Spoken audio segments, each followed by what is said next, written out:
Na fortaleza da imprensa militante, ou como eu gosto de chamar, a estrela da morte da Globo News, o clima é de luto e ranger de dentes.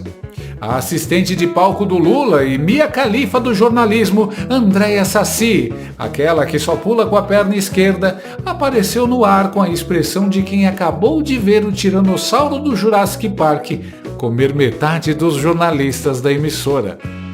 Mas atenção, imagens de dor e sofrimento.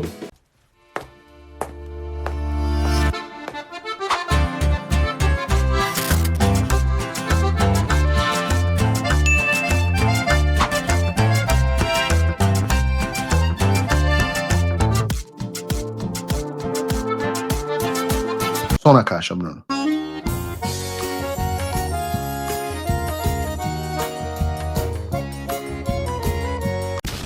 Eu peço a você que crave o dedo no like. Se você não cravou o dedo no like e não se inscreveu no canal até agora, meu Deus, esse é o dia. Esse é um programa que ninguém perde, nem mesmo os jornalistas da velha mídia. Por isso que você tem que mandar o programa em todos os seus grupos, mandar, republicar nas redes sociais, apertar o botão do retweet, mandar para os amigos e para os inimigos. Afinal, esse é o Paulo Figueiredo Show. Parece que o universo paralelo em que vive o Extremo Tribunal Federal ganhou uma nova temporada. E como toda boa série, o roteiro começou com uma simples troca de elenco, mas que mudou completamente o rumo da história. Luiz Fux, o topetudo da primeira turma, resolveu mudar de time e foi transferido para a segunda turma do Extremo Tribunal Federal. Decisão assinada por ninguém menos que Edson Fachin, o Yoda do ativismo jurídico, aquele que fala em parábolas, mas no fim sempre entrega o lado negro da força. E essa mudança, aparentemente burocrática, virou o plot twist mais aterrorizante desde que Darth Vader revelou ser o pai de Luke. Porque, de repente, todo o império midiático progressista sentiu um distúrbio na força. Fux poderia, pasmem, formar uma maioria favorável a Bolsonaro. O Supremo, que já parece um spin-off de Chaves, a série mexicana, misturado com Chávez, o ditador venezuelano, agora se transformou num verdadeiro Game of Thrones.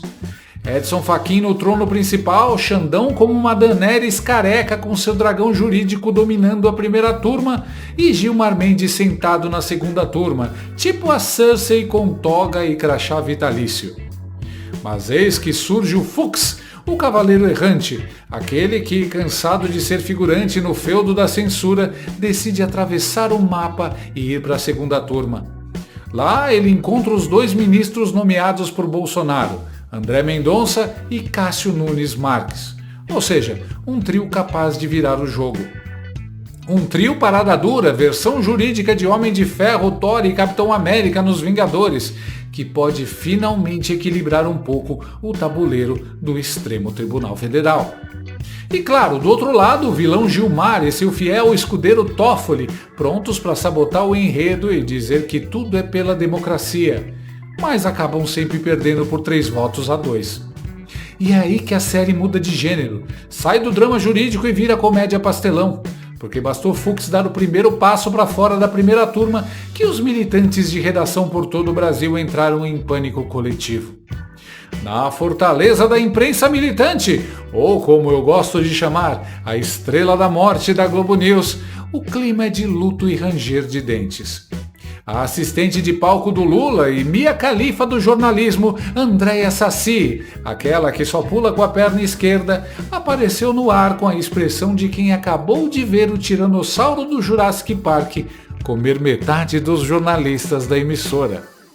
Mas atenção, imagens de dor e sofrimento. O ministro Fux estava com clima, sem ambiente, sem clima na primeira turma, mas na segunda turma ele vai ser presidido pelo ministro Gilmar Mendes, com quem ele não tem uma boa relação, não tá bom. Semana passada, inclusive, a Mônica Bergamo, da Folha de São Paulo, trouxe uma conversa de bastidor entre eles, o ministro Fux dizendo que sabia que ele estava falando pelas costas, ele e o ministro Gilmar, e o ministro Gilmar Mendes disse que não estava falando pelas costas, estava falando na frente dele mesmo. Assim, eles brigaram. Então, assim, eu até conversando com algumas fontes, por que ele sairia da primeira turma para a segunda turma para ser presidido pelo ministro Gilmar Mendes? Então, alguns cenários levantados por integrantes da corte que eu queria dividir com vocês. Primeiro, ficou sem clima, prefere sair, mesmo nessa situação tendo o ministro Gilmar Mendes lá, de tão insustentável que estava o ambiente na primeira, é um cenário. Segundo cenário, na visão de integrantes da corte, tá? O ministro Fux, Valdo, sai da primeira turma e passa a formar uma maioria para temas bolsonaristas na segunda turma. Por que isso é importante? Ainda também não é essa aí que eu estava falando. Por que isso é importante? Porque não é que o ministro Cássio, o ministro André Mendonça, eles têm um alinhamento automático para todos os casos, para todos os temas, mas para casos bolsonaristas, acredita-se que eles tenham um alinhamento mais natural. E o ministro Fux, pelas decisões que ele deu na primeira turma, na visão de colegas, ele estaria alinhado automaticamente em casos bolsonaristas, vou frisar isso, na segunda turma. Então esse é o segundo cenário. Viraria 3-2, né? Só para lembrar exatamente que o placar ali na segunda turma ficaria 3-2, porque ministro André Mendonça, ministro Cássio, ministro Fux, se o ministro Fachin conceder aí esse pedido, aceitar, e aí tem o ministro Toffoli e o ministro Gilmar Mendes. Então seria um placar de 3-2 para temas bolsonaristas na visão de integrantes da corte.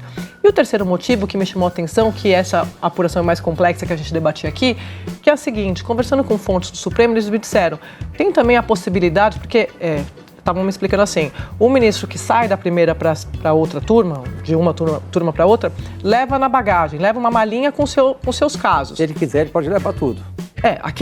Todos os casos. Interessar ele, né? Que interessar. O Valdo já vai contar esse bastidor que é interessante. Aí, conversando com alguns ministros, alguns deles me disseram, tem aquele recurso do ex-presidente Bolsonaro contra uma decisão que o impede de disputar eleições por 8 anos. Então, é o recurso da inelegibilidade. Aí eu falei, mas ele pode levar esse recurso? Aí o que me explicaram, sim, se não começou a ser julgado na primeira turma, ele pode tentar levar esse recurso para a segunda turma.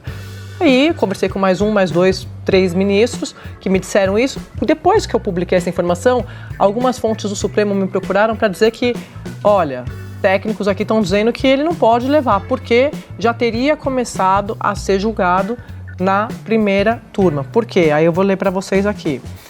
O relator que foi sorteado foi o ministro Zanin, o primeiro sorteado. Só que o ministro Zanin, lá em 2024, ele se declarou impedido. Aí fizeram um novo sorteio e caiu com o ministro Fux.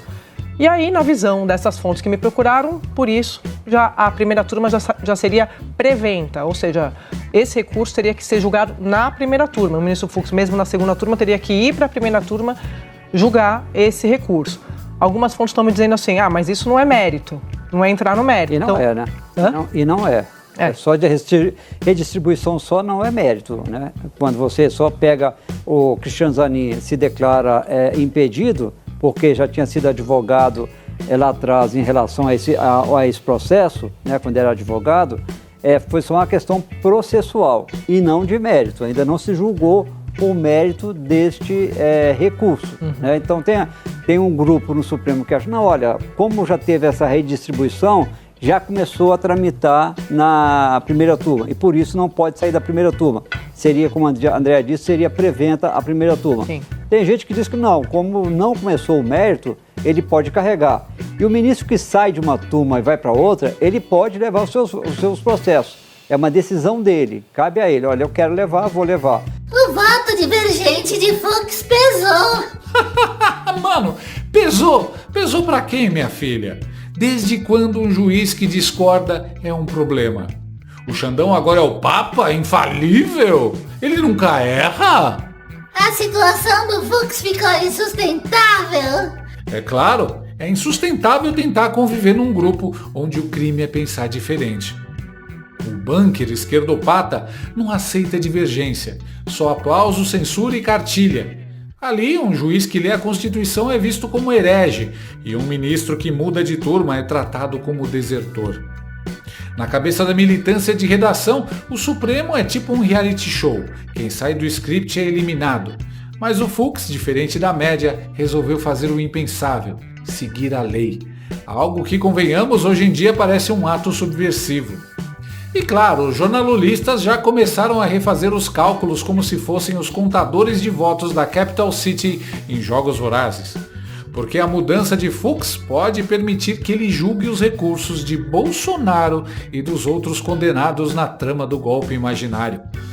Aquela mesma ficção jurídica onde o herói virou vilão, o vilão virou ministro e a urna virou divindade. Fux acaba de criar uma turma de maioria bolsonarista no Supremo, pra gente simplificar, usar esse termo como um simplificador, né? Uma turma mais à direita, que pode concordar com pontos de vista da direita, especialmente em processos criminais. Não, o Fux agora ele coloca um outro equilíbrio. Então é um movimento, de fato, muito importante, que não é uma questão só que reconfigura um pouquinho, não. Reconfigura muito do Supremo Tribunal Federal. Agora você vai ter duas turmas, uma de uma linha, outra de uma outra. O que existia eram duas turmas cujas maiorias pensavam ou tinham um pensamento mais ou menos consensual, igual, né? Agora vai ter então, portanto, Fux aí liderando essa maioria, da pequena maioria, porque são 5, né? Mas de 3 votos na segunda turma, Megali. Uma turma consegue fazer, um passarinho não, mas uma turma consegue fazer um tremendo de um verão, né? Agindo o voto do Fux na segunda turma, o que diriam Cássio Nunes e André Mendonça do voto dele, né? Seria algo muito diferente do que aconteceu na primeira turma, que ele foi, enfim, ele ficou 12 horas, 14 horas falando, não sei exatamente quantas horas, 14. E no dia seguinte, os outros 4 ministros tratoraram o voto dele, né? Apontaram incongruências. O Alexandre de Moraes praticamente votou novamente em cima do voto dele, com a permissão da Carmen Lúcia. Quer dizer, a Carmen Lúcia fez muitos contrapontos. Então, isso, se fosse na segunda turma, seguramente teria protesto do Gilmar, teria o voto contra do Dias Toffoli, mas Bolsonaro estaria absolvido na composição atual da segunda turma se o caso dele fosse pra lá. Então, pra gente ver a importância desse movimento que o Fux fez, não foi apenas um movimento do tipo, não quero mais ficar aqui, tô me sentindo meio zumbi aqui, tô me tratando mal aqui, tô sofrendo um bullying aqui, não. É algo juridicamente estratégico, né? E muito importante, Megali, mudou a configuração aí do Supremo todo. O Fux quer votar nos recursos e o desespero da militância é porque ele pode sim fazê-lo legalmente. O regimento interno do STF permite, ou seja, dessa vez não é golpe, é regra. E para quem vive de inventar narrativas, nada mais ameaçador do que a volta da legalidade. Com Fux indo para a segunda turma, o equilíbrio muda completamente. Pela primeira vez em muito tempo, a ala que respeita a Constituição pode ser maioria. Fux, Mendonça e Nunes Marques, juntos, formam o que a esquerda chamaria de extrema legalidade. É tipo botar o Real Madrid para jogar contra o Ibis, vai ganhar em 100% das situações. Enquanto isso, Gilmar e Toffoli olham o placar e percebem que podem perder o controle do script. Imagina o desespero no grupo de WhatsApp da Globo News. Gente, o Fux virou bolsonarista! Não, ele só tá lendo a Constituição. Pior ainda! Agora vem o detalhe que transformou o drama em suspense político internacional. Fux herdou o recurso da inelegibilidade de Bolsonaro. Isso mesmo, aquele processo que Zanin, o advogado de estimação do Lula, abandonou alegando impedimento. Convenientemente, claro. E aí vem a cereja do bolo. Esse recurso vai com o Fux para a segunda turma, onde Bolsonaro tem, teoricamente, maioria favorável. Ou seja, há uma chance real de revisão da inelegibilidade e de tornar Bolsonaro elegível novamente. Nesse ponto, é possível ouvir de dentro da redação da Globo um grito abafado. E a cereja sobre o Sunday do caos é a especulação que circula nos bastidores. Fux disse que combinou a mudança de turma com Barroso, lá atrás, quando ele ainda estava no Supremo Tribunal Federal. O mesmo Barroso que hoje está aposentado e, digamos, banido de Miami pelo Trump. E se, apenas e se, Barroso tiver feito isso de propósito para abrir caminho para Bolsonaro ser inocentado e de quebra limpar a própria barra com os Estados Unidos? Seria o multiverso da insanidade jurídica, o Barroso redimido voltando a visitar a Disney ao som de Let It Go. Mas o roteiro não para por aí. Fux, agora na segunda turma, também deve votar em processos remanescentes da Lava Jato. Sim, aquela série cancelada pela crítica, mas que ainda tem episódios inéditos escondidos no catálogo do STF. Entre eles, o recurso de Marcelo Odebrecht, o megazord da corrupção corporativa, tentando se livrar de mais uma ação. E a simples ideia de Fux participando desses julgamentos já tá deixando certos figurões do PT com mais frio na espinha que o namorado da Anitta quando vai fazer exame de DST. E aí, o que você achou dessa história toda? Deixa aqui nos comentários a sua opinião, o tio Pavê quer muito saber o que você pensa. Se gostou do vídeo, já sabe, deixa o like, se inscreve no canal e ativa o sininho para não perder as notícias mais bombásticas da semana. Porque aqui, a verdade não se esconde, a gente mostra tudo. Até o próximo vídeo.